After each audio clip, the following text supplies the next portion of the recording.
Hey y'all, I am back again with another video. If you're new here, hi, my name is Willa Ray. You can follow me on all of my social medias at just Willa Ray. So some of you guys have voted on my story on my Sweetness to Film page, and you voted for me talking about the hidden meanings in sweetness, and I'm going to try to explain as many as I can in this video. Y'all, I really don't want this video to go over 30 minutes long, but I'm going to try my best to explain certain hidden meanings in my book Sweetness. Spoiler alert, if you have not read the book yet, I'm going to link it below. It's on Wattpad. I'm going to link it below.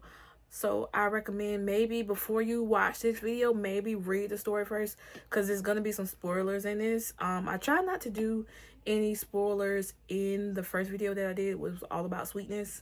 But yeah, spoiler alert.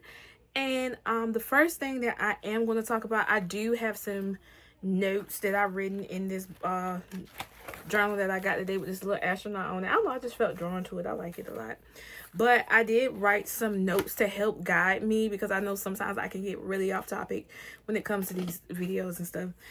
So the first thing that I did want to talk about in regards to sweetness is obviously the name of the book. The name of the book being Sweetness. Why is it named Sweetness? What drove me to call it that, and whatever the case may be. So as I explained to y'all in the first video, Sweetness was actually going to be called Sweet's Revenge. A play off Sweet Revenge, but Sweet's Revenge. But I had to do some more healing and growing, and it eventually turn into Sweetness. And so the reason why the title of the book is called Sweetness, obviously the main character name is Sweet, but not only that, one of the lessons, the many lessons in sweetness, is still offering grace while being sweet. And then there's power in being sweet, but also having boundaries. So one of the whole lessons in it is realizing that, Sweet, she's always described as being a sweet person, a sweet personality. Oh, you're so sweet. But at one point in time, Sweet was a people pleaser. And when it comes to people pleasers, a lot of people would describe them as people that are sweet. They're kind-hearted. They give people the shirts off their backs. They wear their heart on their sleeves. But the lesson that I want, especially women, to learn when they connect with a character like Sweetness is to learn that you can still be sweet and set boundaries. You can still be sweet and give grace with boundaries. You can still forgive and have boundaries. Being sweet, being a divine feminine, because that's what sweet is. Sweet is a divine feminine. Being a divine feminine does not mean that you let people walk all over you. That does not mean when you're with someone and they cheat on you and you take them back as giving grace and you're forgiving. No, you set those boundaries. You set those standards for yourself, and you be true to yourself. Don't betray yourself. Don't betray yourself because you want to be seen as a sweet person and a person that just does everything because you want people to like you. And honestly, everybody's not gonna like you, regardless of if you deem yourself as a perfect person, you do everything right, you do whatever is asked of you for other people, and whatever the case may be, you're not gonna be liked. Even with you being a sweet person, you're not gonna be liked. So like I said, there's power in being sweet and setting boundaries. You can still be soft and set boundaries. You can still be sweet and set boundaries. Sweet, I'm gonna tell you about Sweet's name. So her name is Sweet Ramir. Her last name is pronounced Ramir, okay? So the reason why Sweet's name is Sweet is because her mother named her. And her mother, after her mother gave birth and her mother laid eyes on her, she said, "Look at my sweet baby." So remember in the chapter, I know it's in the chapter called Wrist. I want to say Wrist is chapter 3. When, Sweet twists her mother's wrist and say, you need to take your ass to bed. And there's a part where Sweet's mother is basically grieving the old version of Sweet. She said, "What happened to my sweet baby?" Her mother is grieving the old version of Sweet that listened to what her mother said, did not question her mother. All this and that, the third. people pleasing to the people in church, and whatever the case may be. Sweet's mother in that moment realized that she has no more control over her daughter, her adult daughter. Because Sweet is not a teenager. Sweet is 28 years old, 29, my age, because Sweet is me. Okay, so that moment is when Sweet's mother realized that she has no control over her. Have y'all noticed that in the rest of the book, you know, her mother kind of is like walking on eggshells, you know, the part where she talks about, you know, Pastor Thomas wanted you to cook the strawberry cake for the church. You know, are you up for doing it or not? Whatever the case may be. And Sweet still makes the cake, which I'm going to get into like the whole symbolism in the strawberry cake and everything like that. So, when it gets to that part, again, it describes her person. Sweet describes her personality. Also describes her personality before she started healing herself, which is her being that people pleaser, you know. And you know, you could still be sweet and be a badass. Sweet in the book, she's a sweet person, but she's still a badass too. She has duality. It's duality. It's balance. You know what I'm saying? So you could still be sweet and say no. Yeah, being sweet and offering grace without betraying yourself. So I kind of, you know, so that's the whole synopsis and the hidden meaning in regards to the name of the story being Sweetness, Sweet's name. I want to go, oh yeah, Sweet's last name, her last name being Ramir. Okay, so like I said before, and I'm saying countless of times, Sweet is me. The character Sweet is me. And my middle name is actually Ramar. R-A-M-A-Mar. It's not pronounced Raymar, it's pronounced Ramar. I was named after you can call him a prophet, or you can call him clairvoyant, whatever the case may be. There was this man named Ramar that was friends with my parents, and he lived in Florida or somewhere like that. He used to write my parents letters predicting different things that would actually happen. So the last time that my parents actually spoke to him, it's before, I believe it was before I was born, or maybe couple of months after I was born, and they had told him that they named me after him, which my first name, I'm not gonna tell y'all my first name, but my middle name being Ramar. And he told my parents that because I had his middle name, I would forever be blessed. So yeah, and I kind of wanted to I didn't want to make Sweet's last name my last name. My real last name is not Bloom, because you know I used to go about on social media Willa Ray Bloom.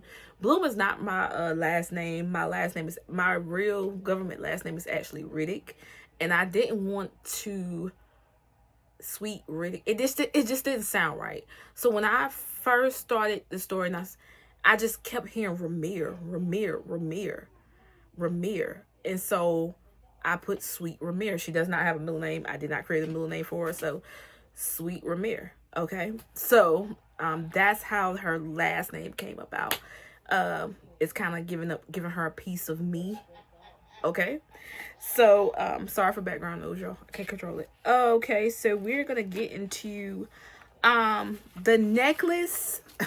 The necklace. All right, so the necklace, which is, I kind of based it off this necklace that I wear, the Seal of Solomon, that I was actually guided to get maybe about a year ago, the Seal of Solomon. When I actually turn this book into a movie, because it will be a movie, we're manifesting over here, this book will be a movie. I am going to create a special like symbol in regards to like the necklace, whatever.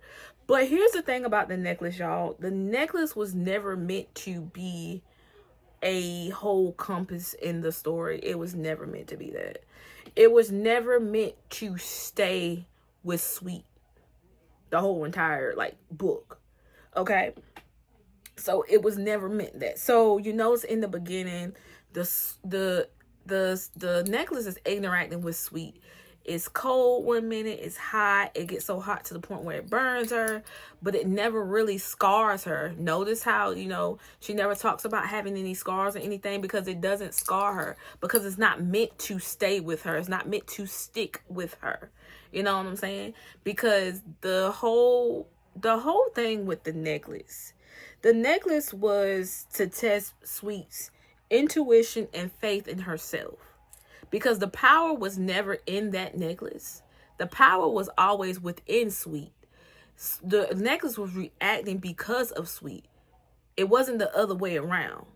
The power was always within Sweet's intuition, herself, her bloodline. But she had to figure that out, and she had to believe that. That's why later on in the book, you don't really hear nothing else from the necklace, or the necklace interacting or doing anything, because the power is now within Sweet, because it was always within her, and she realized it, okay? So the necklace was, given to Sweet by Bet, which you find out later that Bet is Sweet's ancestor. So the necklace also represents how your ancestors will sometimes give you something, show you something, just to test and see what you'll do with it. So remember in the beginning of the book, and you keep hearing the whole thing, obedience is better than sacrifice. Obedience is better than sacrifice. That is something that my mother says to me all the time. And notice that in the beginning of that book, that's what you always hear from Sweet. Obedience is better than sacrifice. Obedience is better than sacrifice. So, and the reason why Asmodeus was telling her not to take that necklace off was to test her, to see how long she was going to actually keep it on, or how long was she going to realize that, the power is not within that necklace, it's within her. But Sweet is so trusting of Bet, because Bet gave her that necklace, that she was like, obedience is better than sacrifice. Well, then I better listen to my elders. I better listen, because she told me not to take it off, so I better listen to my elders. But it comes to a point in your journey where you have to, even when someone tells you something and you think it's for your highest and greatest good, and even if you may feel like, oh, okay, this don't feel right, you get stuck in this place where, okay, do I trust myself, or do I trust this person because I trust them so much and I believe that they have my best intentions at heart? And it comes to a point in time where Sweet has a necklace on still, but she really don't pay it no mind. I don't know if y'all ever noticed that. She really doesn't talk about it that much or anything. No more than she was like, why is it not working anymore? But then she really keeps it on. She keeps it on because Bet gave it to her, and Bet means a lot to Sweet. Because again, Bet is Sweet's only friend, okay? So the reason it stopped working is because she simply just didn't need the necklace anymore, y'all. Sweet didn't need it. She doesn't need it. And the whole symbolism of the necklace is to realize that sometimes we can put our faith and trust in so many other tools outside of us. And there's nothing wrong with using divination tools like tarot and crystals and things like that. But realize that those are tools. You are giving those tools power. Those tools aren't giving you power. The power is within you. That tool cannot go no further than where you take it. Okay? So, yeah. I think that's okay. So also another point in regards to the necklace is the test of the divine feminine. So y'all notice that Harold in the beginning of the story, he did not like the necklace. He was like, take that shit off, it's ugly. And then you notice the rose eater, the rose eater didn't like the necklace and was like, where the heck did you get that? And snatched it off and threw it. Like, where the heck did you get it? Okay. Because masculine energies that have a problem with a woman that's in their divine feminine energies, they tend to be loud about it, and not like it and disagree with it. Y'all seen it on social media, and y'all see how some men view the woman needs to be quiet and not say nothing. She needs to listen and everything like that. Or if they see a woman that's in her power, stands up for herself, set boundaries, and all of a sudden she's too masculine. Yeah. So it was a representation of that as well. That's another hidden meaning of that. So then we're going to go in and talk about not Sweet, but Bet. So you learn that Bet isn't actually an ancestor. Now this is gonna portray very well when this becomes a film, because I do want Bet to somewhat look like Sweet in a way, but not exactly like her, but look like she's a part of, you know what I'm saying. So the reason why Bet is Sweet's only friend is to symbolize the fact that, you know, like it's stated in the story, Sweet, the town really don't mess with Sweet like that. Like, they're intrigued by her, but at the same time, they're like, okay, this girl's kind of weird. Like, I ain't gonna really mess with her like that, but I'll watch from afar. I mean, even in school, she was kind of isolated after she wrote that play or whatever the case may be.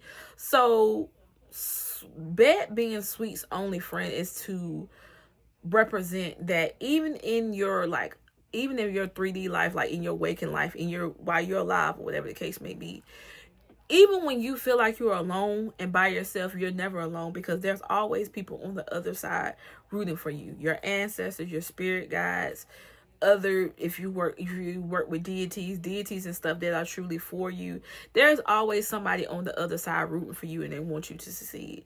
And for Sweet, that was her ancestors. That was Bet. Bet wanted to see Sweet succeed. That's why Bet came in as a friend. Sweet didn't know, you know, at the time that was an ancestor. She knew that this was an elder. This was somebody that truly, that she trusts, that she loved, and that was somebody that she knew, that somebody that loved her. So Bet became that motherly energy that she always craved, that Sweet did not get from her mother. So sometimes you may have to lean on source, God, ancestors, whatever you believe in, to kind of get that motherly or fatherly crutch that you've been missing. Sometimes, you know how people lean on Jesus and call Jesus Father and all this. Y'all feel me? Y'all get it. I feel like the ones that get it, get it. Okay. Bet being Sweet's only friend also represents imaginary friends. So this kind of goes back to Sweet's inner child, and your inner child, because if you connect with the character Sweet, if you're the type of person, you're a medium, clairvoyant, like I am, and you've had imaginary friends when you were younger, and your parents thought you would just imaginary friends, and come to find out later on that that's a spirit that you was talking to. So it kind of represents the imaginary friend as well. Okay, so now we're gonna talk about the white dress that Bet makes for Sweet. Also, so Bet makes Sweet a white dress with a white rose. So the white dress represents Sweet's innocence, Sweet's purity and vulnerability. The white rose represents her being open, her being vulnerable. Sweet wears that white rose dress to the audition because this is something out of Sweet's comfort zone. She's putting herself out there. She's about to meet Harold Steinfeld. This is a big name in Hollywood. She's about to put herself out there, so this is making her vulnerable. This is making her open. This is her open to judgment, and it didn't go the way she wanted it to go. So that's why she wore a white dress. And the name of that story, or the name of that movie she was auditioning for, was called Night Rose. Okay, so which is, yep. And then this is the beginning of Sweet standing in her power. Her going to that audition, because you find out later that she told her mother about it. Her mother really didn't say much, but then later her mother ridiculed her about it, was like, oh yeah, I was gonna tell you shouldn't have went there anyway, or whatever the case may be. You know what I'm saying? So also too, I wanted to talk about how in certain points where Sweet is barefoot. Barefoot represents her being vulnerable as well, but also kind of a southern thing. Because if you from the South, y'all know we go outside, run and play around barefoot, walk down the street barefoot, all that stuff. So her being bare feet is kind of like a southern thing as well. Because I mean, it's in White Rose, North Carolina. Okay, so I'm gonna tell y'all this as well. This is what majority of the story was alluding, that y'all probably missed, is that Sweet is actually a virgin. No, it is not stated, but there are plenty key scenes in this book that allude to, and I hope I'm using the right word, allude. I hope I'm using the right word, but that's smoothly telling you, or telling you without telling you, that Sweet is actually a virgin. Starting with the scene when strawberry cake. I believe that's chapter 4. Don't quote me on it, y'all. But there's a scene where Sweet is in the kitchen with Asmodeus about to cook the strawberry cake for her mother to take to church, and Sweet is sitting on the counter, and Asmodeus is in front of her, whatever the case may be. But her mother calls her and tell her Nashad, when she says, "Some boys out here for you," and Sweet jumps down, and then the red strawberry frosting, the red strawberry syrup flies back on her white shirt. That red and white, like I was telling y'all in the first video that I made, that is alluding to the fact that Sweet is actually a virgin. Okay, so, and there was another scene too, when Nashad pulls up in the white truck, and they talk about the red scratches on the white truck, that is alluding to, because obviously you find out later that's not actually Nashad, that's actually the Rose Eater in Nashad's body. This is actually alluding to the fact that it was the Rose Eater's intent to sacrifice Sweet because she's a virgin. He wanted to take her virginity. Okay. I didn't want that to be stated in the story. I wanted it to be subtle. I want it to be hidden because I wanted y'all to pick that up without me having to say it. And I didn't want to mess up the whole storyline of the book. I didn't want that to be the whole focus, but I wanted that to be hidden to where when somebody that does not watch this video and somebody that goes and reads it and comments like, "Hey, it's a lot of red and white," and they piece it all together. Her wearing the white dress and her being pure and innocent, vulnerability. Okay. All right. This alludes to, okay, but the red truck also alludes to Nashad already being dead as well, because the truck is white and it's red, and Nashad is basically innocent in all this because, he's gone, and like he really doesn't have anything to do with Sweet's bloodline curse. And he just got caught in the crossfire because and I didn't make any notes for this, but I do want to talk about this. So in the chapter called Almost, I'm about to cry because I told my close friends list about this. And I am about to cry. I'm not gonna cry. I'm gonna go ahead and tell you. I'm not gonna keep it together. So in the chapter Almost, and you learn that you see, which I was gonna make another point about talking about the little girl. So if the little girl represents Sweet's inner child, or does she represent Sweet's future daughter?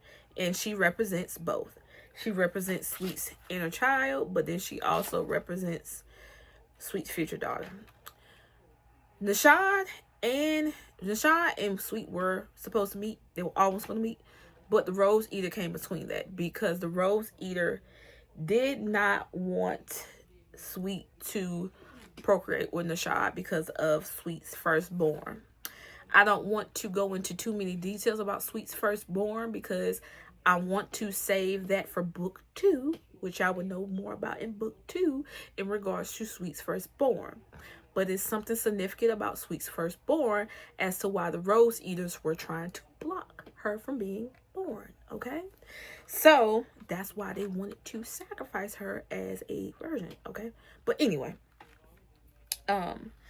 but in that chapter Almost, and the little girl runs past with the music notes and the roses, it was to allude the fact that was almost. They were meant to have a daughter, and they were meant to have a daughter, but the Rose Eater came between that because the Rose Eater wanted Sweet for himself. Okay, so yeah. The truck also talks about also represents Nashad's father also being dead as well, because that's his truck and it's red on this truck. So the truck symbolizes a lot of different things in the story with the Rose Eater, Nashad's father, and Nashad himself. and things like that. So I wanted to talk about Sweet's sensual moments, and I purposely did not include any actual scenes. I'm trying to be careful with how I say, because I know YouTube be censoring people, but there's not any actual scenes. There's like sensual kind of actual exy type of stuff, but she's sensual. And I purposely did not include any actual scenes in this because I did not want it to take away from the whole plot, the whole character, and what's going on in Sweetness. I did not want it to take away from that. But what I will say is that the sensual scenes between Sweet and Asmodeus, because you don't really see that with Sweet and the Shard, but you see it with Sweet and Asmodeus. And I've even said in the book, she feels erotic or whatever the case may be. But this is to represent that, even though Sweet feels a way for Asmodeus, she feels a way for him, and he feels a way for her. The reason why Sweet never gives in is because she realizes the power in saying yes or no, and that she has power over her body. She's like, okay, just because I like you a little bit and you like me does not give you the right to my body. I'm still going to say no. Or I don't have to give myself away to you so easily, And do y'all notice that when Asmodeus comes in and he's with Sweet in her most vulnerable moments, meaning like being in the bathroom and stuff, you notice how he never really tries to force anything or do anything? That's symbolic as well. That represents him being in that like healthy masculine energy, because you know how when it comes to people getting SA'd and stuff, they always say, oh, well, she was dressed like this, she was asking for it. But then you see like the women that are in tribes and stuff that walk around with no clothes on and stuff, and the men still, they don't try to do anything with them because they have respect for them and things like that. It's kind of a play on that, where Asmodeus, of course, Asmodeus likes her, finds her attractive, loves her, but he is comfortable enough in himself, his masculine, and respects her enough to say, hey, even though I'm in this bathroom with you and you're taking a shower and you're about to put your towel and stuff on, I'm not going to do anything out the way because I care about you, because I can hold myself, I can control myself. I have self-control, okay? Kind of like that healthy masculine energy that has self-control, and it's done on purpose, y'all. So I hope y'all understand that part. Okay, so yeah, so represents a healthy masculine energy. Not basically, Asmodeus is not going to take advantage of her while she's vulnerable. If anything, he's still going to love her and help her out, whatever the case may be. So Sweet herself represents the bridge between the church and witchcraft. She is the daughter of spirit, but she's also the daughter of blood. Sweet, notice how Sweet never denounces God, and she don't necessarily denounce the church, but she questions them. She questions the pastor. Like, so who told you that you were a man of God? Who told you that you were supposed to tell people this and lead people and guide people when you don't even know that a whole demon is behind you in church? Something is there. He has some type of power, but what is it? Is it spiritual psychosis? Is it a trickster spirit? I mean, hell, is a rose eater attached to the pastor?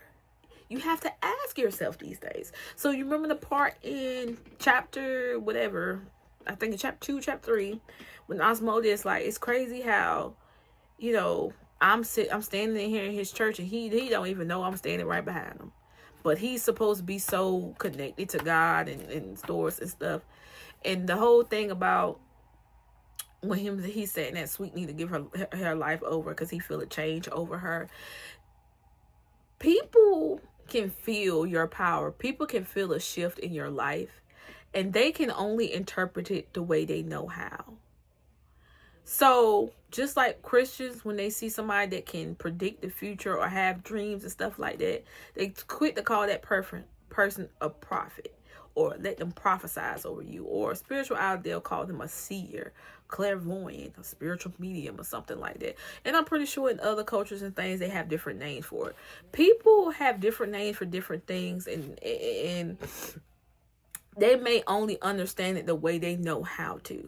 Does it mean that they're wrong? No, not necessarily. But they're only going to understand it the way that they know how to. And the reason why, I know some people that come across this video going, well, why she's about to cry about Nishad? So, I said I wasn't going to say it. I said I was going to wait. But I might as well tell y'all.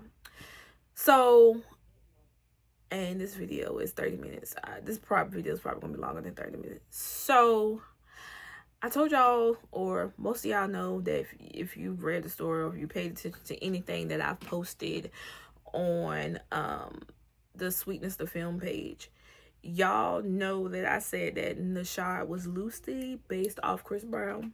Because, you know, Chris Brown is from the South and he's humble and he still has this, I know y'all know people don't like him, but I love Chris Brown. And I think he has this type of sweetness to him, where where people perceive him a certain way, but I do feel like there's this like element of sweetness in him as well, where it's like Southern type vibe, like humble, like I got all these glitz and glamours and stuff, but like I'm still this country boy from top. You know what I'm saying? Like I kind of, that part of him inspired me for Nishad at first. So as I worked on Nishad's character and I continued to write, he started not to feel like that anymore. And I did not know why. But I kept writing, I kept channeling, and I found out a couple of weeks ago why Nishad did not feel like he was Chris Brown inspired anymore. Because Nishad is my best friend. Well, one of my good friends that passed away when I was in high school. I channeled his energy.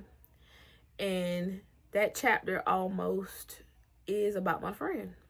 And I didn't realize that until a day after I've written that chapter. It was a day before his anniversary death for 12 years. June 8th of this year made 12 years my friends passed.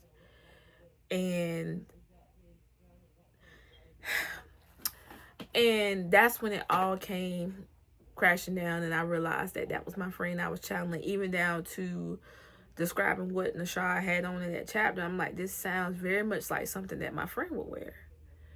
And remember how I was telling y'all about how Sweet written a play and it wasn't received well by, the school and stuff? That was me. I wrote a horror play that wasn't received well. The principal at the time, she walked out right in the middle of it because it was a horror play. And my friend was actually the main character in my horror play. And then Nishad is the main character in my book. And so I felt like that was my friend's way of coming through me, just realize that, hey, I'm still here, and hey, look, I'm still a lead in one of your writing. I'm still here in spirit. I'm a channel through you. And my close friends list, which I call my rose circle, shout out to my rose circle. They were the first ones to know that, and they heard me crying and explaining everything. And I showed them pictures of my friend. I showed them the AI generated version of Nishad. Nishad looks just like how my friend would look if he was alive today and he was older. I showed them screenshot of the play. I don't know if I should link the play down below. But I wrote a play in high school. I was in the 10th grade called The Evil Inside. And at the time, that play was really out of my comfort zone. And even though I always liked horror films, I had never written anything horror. And so my, Lord, I hope I ain't got no boogers showing. Excuse me, y'all. And so my theater teacher at the time, shout out to Miss Hefner if you ever come across this, hey girl, but she was one of my favorite teachers. She said, write something, have fun with it, write something out of your comfort zone. And so the evil inside. The evil inside is actually about an entity that makes the main character the entity name is Bobby. The main character name is Adam. Bobby came from when Adam used to get bullied, and he created Bobby with his anger, basically. And he makes Bobby unalive all his friends and things like that. So yeah, I've been writing pretty dark stuff since the 10th grade. But yeah, I'm trying to think, is there any other symbolism that I wanted to, oh, so yeah, let me talk about, oh, this video is gonna definitely be long.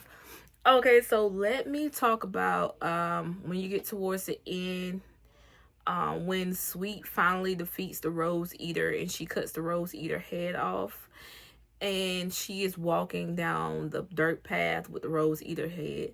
This is to give a shout out to the deity Kali Ma. Even though I did not include Kali Ma in this story, it's to give a shout out to her. I'm not going to go into too many details. I purposely did not include Hindu deities. I purposely did not include the Orishas and stuff in this story because, one, when it comes to the Orishas, if you are not initiated or anything, people will be ready to tear you apart if you talk about them or mention them if you're not initiated. And I did not want to go through that. Of course, I would have loved to include some African deities in this story, Oshun or Yamaya or somebody, or even Oya. Oya would have probably been perfect for this, based off what I know about Oya. But I'm not an initiate or anything, and I did not want to get chewed out or be seen as being disrespectful to African spirituality. Now, who's to say that maybe later on in my life I might get initiated? I don't know what this journey is going to take me to, but who's to say I might get initiated? Ooh, sorry, I didn't mean to hear that. I might get initiated later in life, and I don't know, maybe in book 3 or 4, or maybe book 5 of Sweetness, Sweet becomes initiated and she finds out who's over her head or whatever the case may be. I don't know, y'all, but I didn't want to get that backlash for that, and I didn't want to get chewed out, nor did I want to see it as being disrespectful. Same thing with why I didn't include any Hindu deities, because I know Hinduism is an open practice, but I didn't want to be seen as cultural appropriating or anything of that nature, because I saw when Willow Smith did like a photo shoot where she was dressed like Kali Ma and people were really upset about it. And y'all, I'm not trying to be a culture vulture. I'm not trying to be disrespectful to the religion. I do like Hinduism. I've read books about it and everything with Hinduism, Hindu deities and stuff like that. I do like that faith. But I did not want to be seen as being disrespectful by including her as a spirit guide or whatever the case may be. So Sweet carrying that head down the dirt path is like an ode to her or a shout out to her. And I'll leave it at that. Because when the way Kali Ma's depicted, she has Shiva's head in her hand. Okay, so the reason why, and this is going to go more into depth in regards to me talking about the Rose Woman, because I know people want me to do a whole full detailed video about the Rose Woman and what the Rose Woman represents and things like that. And this is more so in regards to the Rose Woman. Mother Mary at the end smiling. Mother Mary is actually one of Mother Mary is actually one of Sweet spirit guides, but she purposely sat back and let Asmodeus have the forefront. She personally sat back and let Asmodeus have the forefront for a reason, because this was a part of Asmodeus' contract with Sweet to help her during this time. And it's a bloodline. Again, Mother Mary is connected to Sweet's bloodline. The Rose woman, Mother Mary, is connected to roses. White roses in general, but specifically she likes white roses. But again, that goes into me talking more about the Rose woman, which I will make a video about that. I'm probably gonna do another poll and let y'all vote, because I do want to do a breakdown of whether or not Sweet is actually a scream queen or a horror heroine, in my personal opinion about what I think she is. Because I know I said I always want to be a scream queen, but I don't think, I'll save that for the video about my opinion in regards to that. Definitely the whole thing about Mother Mary and things like that. And remember I told you about Sweet being a virgin. Okay, so all of that I'm going to include in separate videos. As you guys can see, this video is already 40 minutes long. I did not expect to be up here talking that long. Please comment below if you have any other questions. I will try to answer them like in the beginning of the next video. I love y'all so much. Thank y'all so much for supporting this story. I know I don't have millions and millions and trillions of reads as of yet. But it's a process and I'm working through it and I'm gonna enjoy the process. I thank y'all so much for y'all feedback, y'all advice. Just even messaging me saying that, hey, what you're doing is dope. Like, thank y'all so much. Thank y'all so much for sharing it with family members. Some of y'all have shared it with your family members and have them reading it as well. So I thank y'all so much for that. I really appreciate everything. Nothing goes unnoticed. I thank y'all so much. I love you. And until next video, peace.